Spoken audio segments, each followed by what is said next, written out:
OG Diaz, nakisawsaw sa isyo ng mag-inang Andre at Easy, tinawag na ipokrita ang dating dancer. Hindi na itago ng talent manager at veteran showbiz reporter na si OG Diaz ang kanyang pagkadismaya sa dating sex bomb dancer na si Easy Aragon Trazona. Sa kanyang Facebook post, nag-react si OG sa ginawang post ni Easy laban sa kanyang anak na si Andre na kamakailan lang ay nagladlad bilang isang miyembro ng LGBTQIA+ community.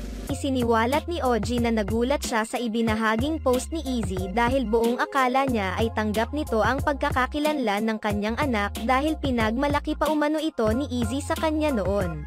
Kaya naman naniniwala si OG Diaz na mas makasalanan si Easy kaysa sa anak nito dahil sa pagiging ipokrita umano nito. Nung una, tanggap mong bakla ang anak mo. Ipinagmamalaki mo ngang dalaga na ang anak mo. Tapos ngayon, nagpa-realize lang sa'yo na parang kasalanan ang maging bakla, wini-wish mo na sana ay magising sa katotohanan ang anak mo.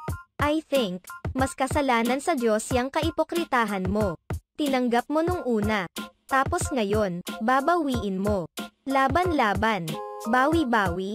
Mas hahangaan pa kita kung sa una pa lang. Consistent ka nang ayaw mong maging bakla anak mo.